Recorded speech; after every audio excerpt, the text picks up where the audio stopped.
중국은 세계 최고의 나라입니다.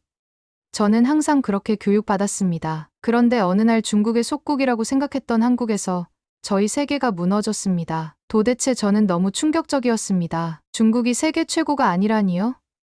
도대체 어떻게 된 일일까요? 안녕하세요. 저는 상하이에 사는 27살 리안입니다. 한 달 전만 해도 저는 세계 최고를 자부하던 중국인이었습니다. 상하이에서 가장 핫한 럭셔리 브랜드 마케팅 회사에서 팀장으로 일하며 세계 경제와 기술에서 중국이 가장 우월하다고 믿고 있었습니다. 저는 중국이 이제 세계를 지배하는 국가라고 확신했고 그 자부심은 어느 누구도 넘볼 수 없었죠. 특히 중국의 경제 성장과 기술력은 더할 나위 없이 자랑스러웠습니다. 오지 통신, 인공지능, 그리고 다양한 첨단 산업들이 중국을 주도하고 있다는 사실에 전혀 의심이 없었죠. 그러면서 동료들과 함께 이런 이야기를 나누곤 했습니다. 한국, 그 나라, 이제 더 이상 세계적으로 큰 의미가 있나요?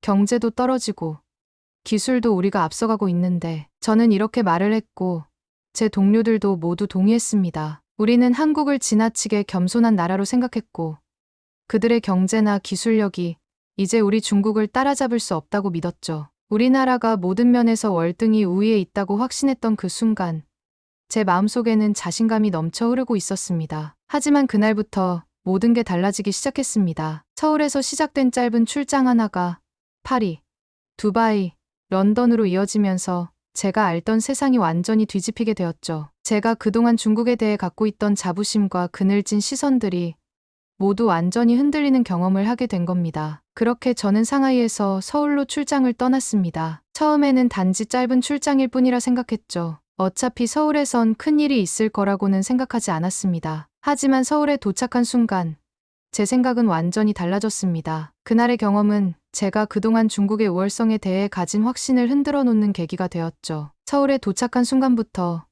저는 이미 놀라움을 느끼기 시작했습니다. 첫 번째로 충격을 받은 것은 바로 공항이었습니다. 인천공항은 다른 나라 공항들과 비교해도 정말 특별한 곳이었죠. 상하이 공항은 크고 번화하지만 조금 혼잡한 느낌이 있었습니다. 반면 인천공항은 깔끔하고 조용했습니다. 무엇보다 가장 인상 깊었던 건 공항이 전반적으로 효율적이라는 점이었습니다. 모든 것이 질서 있게 움직였고 사람들의 표정에서는 급하지 않으면서도 정확하게 해야 할 일을 하고 있다는 느낌이 들었죠. 그냥 공항이 깨끗하고 큰 것만이 아니었습니다. 공항에서부터 느껴지는 분위기, 질서가 뭔가 달랐습니다. 예를 들어 수속을 마친 후에는 사람들이 다들 조용히 대기하고 있었고 공항 직원들은 정확한 안내를 해주었으며 비행기 탑승 시간에 맞춰 모든 것이 원활하게 진행되었죠. 이 모든 것이 상하이에서 경험했던 공항과는 달랐습니다. 상하이 공항은 혼잡하고 때로는 무질서한 느낌이 들었거든요. 그리고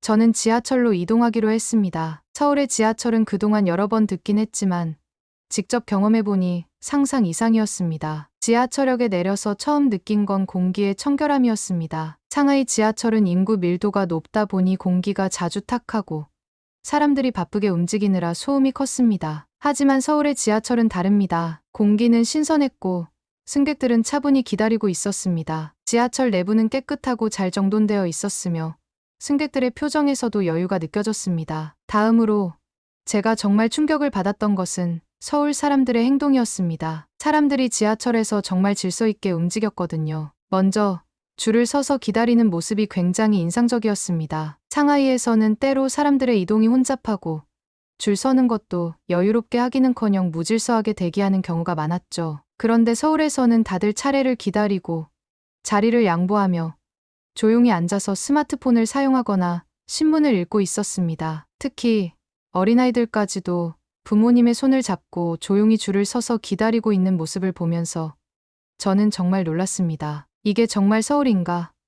그때 저는 처음으로 이런 생각을 하게 되었습니다. 저는 그동안 중국이 세계를 선도하는 강대국이라고 믿어왔습니다. 우리 중국은 경제와 기술에서 앞서간다고 자랑하던 그 자신감을 서울의 깔끔한 공항, 질서 정연한 지하철, 그리고 시민들의 행동을 보며 완전히 뒤집어버리게 된 거죠. 서울에서의 첫 번째 경험은 그야말로 충격이었고 한국이라는 나라가 가진 독특한 강점을 저는 전혀 예상하지 못했습니다. 그리고 그때부터 제 마음속에서 점차 의문이 생기기 시작했습니다. 왜 서울은 이렇게 잘 돌아가는 걸까? 중국은 왜 이 부분을 따라잡지 못하는 걸까? 그런 생각들이 머릿속을 떠나지 않았습니다. 그동안 제가 중국을 자랑스럽게 여기던 것들이 사실은 다른 나라에서는 이미 일상적인 수준으로 되어 있었던 것임을 깨닫게 된 거죠. 하지만 이 충격은 그저 시작에 불과했습니다. 서울에서의 첫 번째 충격 이후 제가 겪게 될 일들이 점차 더 큰 변화를 불러일으킬 거라는 걸 저는 알지 못했습니다. 서울에서의 시간은 짧았지만 그동안 겪은 충격들이 제 마음속에 계속해서 남았습니다. 서울의 효율적인 교통 시스템과 질서 있는 시민들의 모습 외에도 제가 경험한 작은 순간들이 제게 큰 충격을 안겨주었죠. 그 중에서도 가장 기억에 남는 순간은 바로 편의점에서의 일이었습니다. 출장 중에는 자주 가벼운 식사를 해결하기 위해 편의점을 이용하는데 그날도 저는 서울의 편의점에 들렀습니다. 상하이에도 편의점은 많고 종류도 다양하지만 한국의 편의점은 그 무엇과도 달랐습니다. 삼각김밥 하나를 사려고 계산대로 갔을 때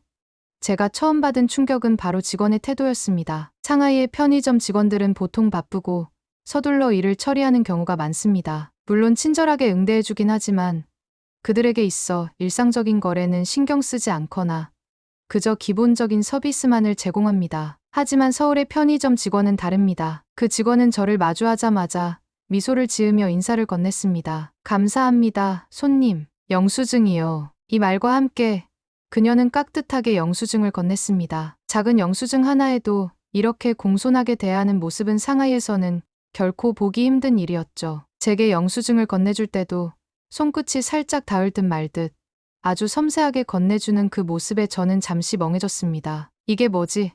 저는 순간적으로 자신도 모르게 이렇게 생각했습니다. 상하이에서는 그저 건네주는 영수증을 급하게 집어들고 아무렇지 않게 계산을 마칩니다. 하지만 서울에서는 이 작은 행위 하나하나가 정말 정성을 다해 이루어진다는 걸 느꼈죠. 그때 저도 모르게 부끄러움을 느꼈습니다. 왜냐하면 제가 그동안 중국에서 고객을 응대할 때 그만큼 정성을 다한 적이 없었기 때문입니다. 비록 삼각김밥 하나를 사는 것일지라도 그 직원은 정말로 고객을 소중히 여기는 마음을 갖고 있었습니다. 그 작은 행동에서 느껴지는 차이가 제게는 큰 충격으로 다가왔죠. 그리고 그때 깨달았습니다. 제가 그동안 자랑스러워했던 중국의 발전은 분명 눈에 띄게 빠르고 놀라운 속도로 이루어졌지만 사람과 사람 사이의 작은 배려와 정성, 그리고 그로 인한 문화적인 차이를 우리가 놓치고 있었다는 사실을 말이죠. 그 작은 순간이 서울에서만 느낄 수 있는 특별한 경험이었기 때문에 더 강하게 와 닿았습니다. 그 후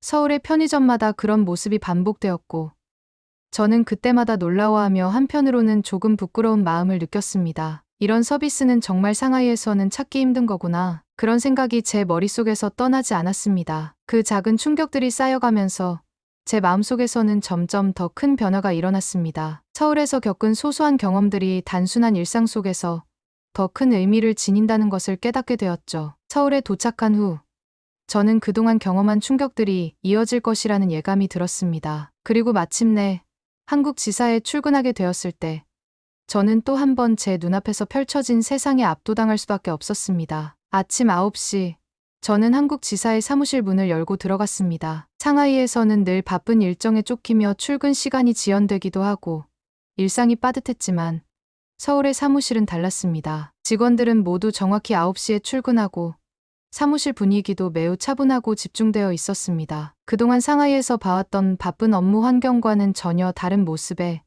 저는 잠시 멍해졌습니다. 가장 놀랐던 건 바로 회의에서의 분위기였습니다. 회의가 시작되자 모든 직원들이 자리에서 일어나서 철저히 준비된 자료를 다루기 시작했습니다. 이 자료들은 단순히 보고서나 프레젠테이션이 아니었습니다. 모든 항목이 체계적으로 정리되어 있었고 관련된 데이터와 분석 결과가 모두 명확하게 정리되어 있었습니다. 상하이에서라면 이런 철저한 준비를 보기란 정말 드문 일이었죠. 회의 중에는 논의되는 내용이 하나하나 실질적인 결과를 도출할 수 있는 내용들이었고 참석자들은 모두 주의 깊게 듣고 있었어요. 상하이에서의 업무는 늘 바쁘고 때로는 빠르게 결정을 내려야 했습니다. 그래서 회의도 자주 계획 없이 진행되고 자료 준비가 부족할 때가 많았죠. 그래서 대체로 급하게 의견을 주고받고 결정을 내리는 방식이었어요. 하지만 서울에서는 모든 것이 체계적으로 준비되어 있었고 회의 중에는 매 순간이 중요한 순간처럼 느껴졌습니다. 누군가 조금이라도 빠지거나 누락되면 바로 다시 돌아가서 제대로 확인하고 넘어가려고 했습니다. 정말 이게 가능한 걸까? 저는 그 순간 다시 한번 마음속으로 물었습니다. 왜냐하면 저는 그동안 중국에서 경험한 업무 환경에서 빠른 결정이 중요하다고 생각했기 때문이죠. 그런데 한국에서는 정확하게 준비된 자료로 철저히 분석하고 논의하는 것이 훨씬 더 효과적이라는 사실을 깨달았어요. 그것도 전혀 서두르지 않고 하나하나 중요한 점들을 짚어가며 체계적으로 해결해 나가는 모습이었습니다. 그리고 중요한 것은 직원들이 모두 정확히 일을 해낸다는 점이었죠. 상하이에서는 일을 제대로 마치지 못하거나 중간에 실수가 나면 쉽게 넘어가기도 했습니다. 그런데 여기 서울에서는 실수가 나면 그 자체로 큰 문제가 되었습니다. 모든 직원들은 철저히 자기 일을 책임지며 서로의 실수를 최소화하기 위해 노력하는 모습이었습니다. 회의가 끝난 후 팀원들과 잠깐 이야기를 나누었는데 그때도 저는 또 한 번 충격을 받았습니다. 그들은 업무에 대한 계획뿐 아니라 그들의 일상까지 철저하게 관리하고 있다는 것이었습니다. 일상적인 작은 일들조차도 체계적으로 잘 짜여 있었고 그들의 말 한마디 한마디에서 자신감이 느껴졌습니다. 이들은 자기 자신의 역할을 제대로 이해하고 일상 속에서까지 세밀하게 계획을 세우고 있었습니다. 이게 정말 가능한 일일까?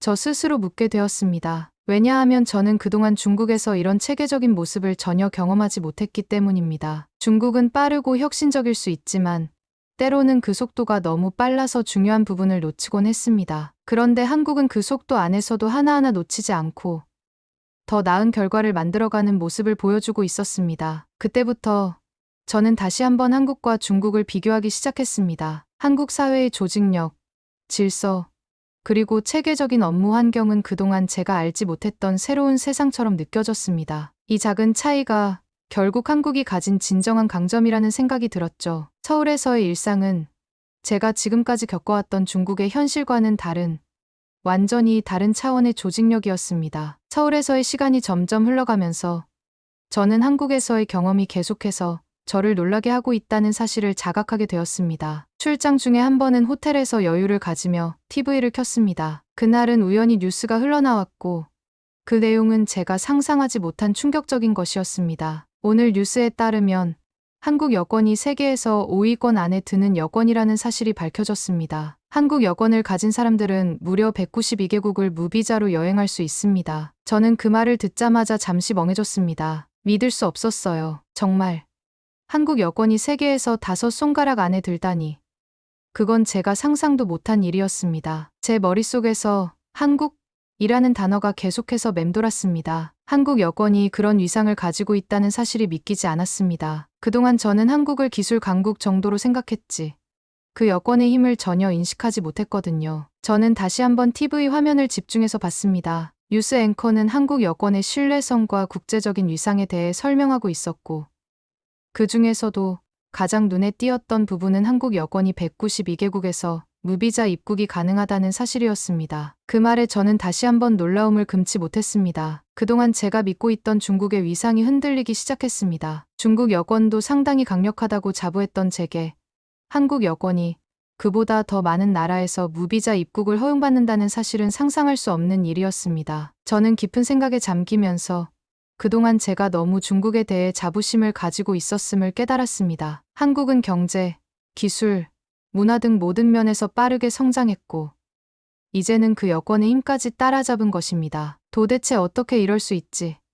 저는 그 질문을 다시 반복하며 머릿속에서 수많은 생각들이 떠오릅니다. 중국은 세계에서 가장 인구가 많은 나라이고 경제적으로도 빠르게 성장하고 있는 나라지만 그 여권의 힘은 생각보다 약하다는 사실을 저는 전혀 인식하지 못했었습니다. 여권은 그 나라의 국제적 신뢰와 입지를 나타내는 중요한 지표입니다. 그동안 저는 중국의 경제적 성장과 세계적인 영향력을 자랑스럽게 생각해왔지만 그에 비해 중국 여권은 비교적 많은 나라에서 비자 요구가 있는 불편함을 겪고 있었습니다. 그 사실을 알게 되면서 제가 그동안 너무 쉽게 중국의 우위를 믿고 있었다는 생각이 들었습니다. 그럼에도 불구하고 저는 중국이 여전히 강대국이라는 사실은 변하지 않는다고 생각했습니다. 하지만 그때 한국 여권의 위상이 단순히 비자 문제를 넘어서 더 큰 국제적인 영향력을 의미한다는 사실을 깨달았어요. 바로 그 점에서 한국이 얼마나 세밀하게 그리고 지속적으로 강대국의 조건을 갖춰가고 있는지를 실감하게 된 순간이었습니다. 그날 이후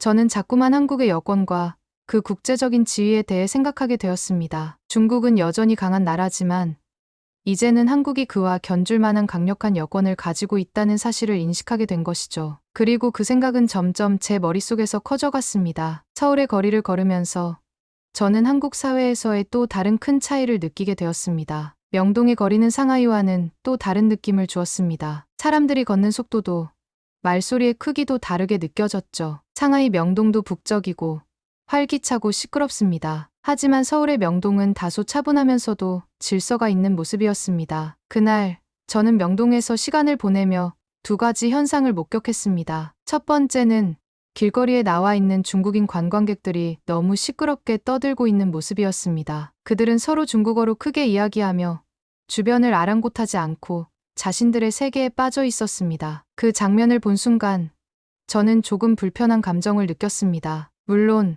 그들이 외국인이라서 그럴 수도 있겠지만 상하이에서는 이런 모습이 흔히 볼 수 있지 않으니까요. 대체로 사람들이 공공장소에서는 조금 더 조용히 하거나 서로의 공간을 존중하는 경향이 있었습니다. 반면 길거리에서 지나가는 한국 사람들의 모습은 눈에 띄게 달랐습니다. 한국인들은 길을 걸으면서 대체로 조용하게 말을 나누고 서로를 존중하는 모습이었습니다. 그들이 겉으로 보이는 태도에서 품격이 느껴졌습니다. 누구나 자신만의 공간을 존중하고 타인의 사생활을 침해하지 않으려는 모습이었죠. 그때 저는 한국인들의 태도에서 큰 차이를 느꼈습니다. 여기서 사람들은 왜 이렇게 차분할까?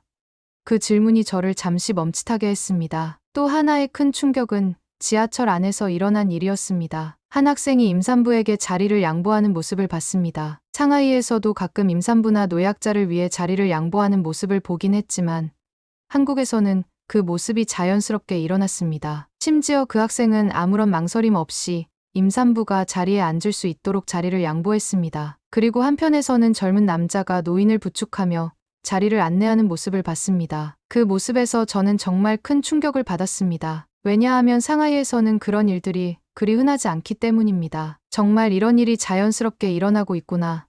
저는 그 순간 한국인들의 시민의식에 깊은 인상을 받았습니다. 그들은 공공장소에서 서로를 존중하고 질서를 유지하는 것이 일상적인 일처럼 느껴졌습니다. 그것도 별다른 특별한 행동이 아니라 그저 당연히 해야 할 일로 여겨지는 것 같았습니다. 그런 모습을 보면서 저는 한 가지 질문을 던졌습니다. 왜 상하이에서는 이런 일이 잘 일어나지 않을까? 그때 제 머릿속에서 차례차례 떠오른 건 바로 우리가 가지고 있던 중국 우월주의였습니다. 저는 그동안 자부심을 가지고 있었습니다. 중국이 강한 나라이기 때문에 그만큼 자유롭고 활기찬 사회일 것이라고 믿었죠. 하지만 한국을 방문하면서 저는 그동안 가진 편견이 무너지는 순간들을 계속 겪고 있었습니다. 저는 한국은 단지 기술이나 경제만 잘하는 나라라고만 생각했었는데 이제는 그들이 가진 품격과 시민의식까지도 존경스럽게 느껴지기 시작했습니다. 이런 작은 순간들이 쌓이면서 저는 점차 한국 사회가 단순히 경제적인 성과나 기술 혁신만으로 인정받을 수 있는 나라가 아니라 그들의 시민의식과 질서가 이 나라를 더욱 특별하게 만들고 있다는 사실을 깨달았습니다. 그리고 그 사실을 인식하면서 제 마음속에서 점차 중국에 대한 우월주의적인 생각이 흔들리기 시작했습니다. 이런 것들이 바로 강대국이 가진 힘인가? 저는 그 질문을 다시 한번 마음속으로 되뇌었고 그때부터 한국의 시민의식과 질서가 제게 큰 울림을 주기 시작했습니다. 서울에서의 시간이 점점 끝나가고 저는 그동안의 경험을 돌아보며 깊은 생각에 잠기게 되었습니다. 상하이로 돌아가기 전 마지막 날 밤에 저는 호텔 방에서 혼자 앉아 창밖을 바라보며 한국에서 겪었던 일들을 하나하나 되새기고 있었습니다. 그동안 한국에서의 경험은 저에게 많은 충격과 깨달음을 안겨주었지만 그 가운데 가장 중요한 것은 제 자신에 대한 반성이었습니다. 처음 한국에 왔을 때 저는 솔직히 말해 한국을 별로 좋게 생각하지 않았습니다. 그저 작은 나라, 경제적으로는 괜찮지만 아직 중국에 비하면 한참 못 미치는 나라라고 생각했죠. 그리고 그 생각은 한국에 도착한 첫날 명동 거리를 걸으며 더욱 확고해졌습니다. 시끄럽게 떠들고 한국인들이 지나치게 질서를 지키려 한다고 생각했었어요. 그런 시각에서 저는 계속해서 한국을 비하하는 글들을 SNS에 올리곤 했습니다. 이 나라 사람들은 너무나 단조롭고 자신감 없는 모습만 보여줘. 그렇게 저는 고정관념을 가지고 한국을 낮춰보며 중국의 우월함을 자랑하고 싶었습니다. 하지만 서울에서 며칠을 보내고 나서 그 생각은 완전히 달라졌습니다. 한국에서의 경험은 생각보다 제게 더 큰 영향을 미쳤습니다. 특히 한국의 질서와 시민의식은 제가 생각했던 것과는 완전히 달랐습니다. 처음에는 그저 사람들이 지나치게 조용하고 질서를 지키려고 하는 모습에 당황했지만 시간이 지나면서 그것이 얼마나 중요한 가치인지를 깨닫게 되었습니다. 서울의 지하철에서 임산부에게 자리를 양보하는 모습, 길거리에서 노인을 도와주는 젊은이들을 보면서 저는 이게 바로 성숙한 사회라는 것을 느꼈습니다. 그것은 단순히 예의나 배려를 넘어서 한국 사회의 깊은 문화와 시민의식이 담긴 모습이었죠. 그리고 또 하나, 한국 여권의 위상은 제게 큰 충격을 안겨주었습니다. 제가 그렇게 자랑스럽게 여겼던 중국의 여권보다도 한국 여권이 192개국에서 무비자 입국이 가능하다는 사실을 알게 된 순간, 제 마음속에서 자랑스럽게 생각했던 중국 우월주의가 무너졌습니다. 저는 그동안 너무나 단편적인 시각으로 세상을 바라보고 있었던 것입니다. 그날 밤, 호텔 방에서 저는 다시 SNS를 열어 한국을 비하하던 글을 쓰려고 손가락을 올렸습니다. 그런데 갑자기 그 글을 쓰는 손가락이 멈칫했습니다. 왜 이렇게 쓸 필요가 있을까? 제가 그동안 한국을 얼마나 얕잡아보고 비하했는지 이제야 알게 되었어요. 그동안 제가 내세웠던 자부심과 고정관념은 사실 편협한 시각에서 나온 것이었음을 깨닫게 되었습니다. 그리고 그 순간 저는 생각했습니다. 이제는 나의 시각을 바꿔야 한다. 한국은 분명히 작은 나라도 경쟁국도 아닌 그 자체로 독립적이고 강한 나라라는 것을 인정해야만 했습니다. 한국의 발전은 단순히 경제적인 부분뿐만 아니라 문화, 시민의식, 기술력 등 모든 면에서 놀라울 정도로 강력했습니다. 그동안 제 안에 있던 고정관념이 얼마나 한쪽으로 치우쳐 있었는지 저는 이제야 그 사실을 깨달았습니다. 한국을 존중해야겠다. 그 말이 제 머릿속을 떠나지 않았습니다. 비록 그동안 부정적으로 생각했던 부분이 많았지만 이제는 한국을 존중하고 그들의 뛰어난 점을 인정하는 마음을 가지게 된 것입니다. 한 나라를 이해하려면 그저 경제나 기술력만 보고 판단할 수 없다는 걸 깨달았습니다. 사람들의 마음과 문화, 그리고 시민의식이 그 나라를 더욱 강하게 만들고 국제적인 위상을 높이는 데 큰 역할을 한다는 것을 깨닫게 되었습니다. 그날 밤, 저는 한국에 대한 제 생각을 완전히 바꾸었습니다. 다시 상하이로 돌아가기 전에 SNS에서 그동안 쓴 비하 글을 모두 지웠습니다. 대신 제가 경험한 것을 사람들과 나누기로 했습니다. 한국은 정말 대단한 나라입니다. 이 나라에서 많은 것을 배우고 고정관념을 깨고 돌아가겠습니다. 저는 그 글을 쓰면서 진심으로 한국을 존중하게 된 제 자신을 느꼈습니다. 함께 이야기를 나누고 싶다면 댓글로 자유롭게 의견 남겨주세요. 구독과 좋아요 부탁드립니다. 영상 제작에 큰 힘이 됩니다. 감사합니다.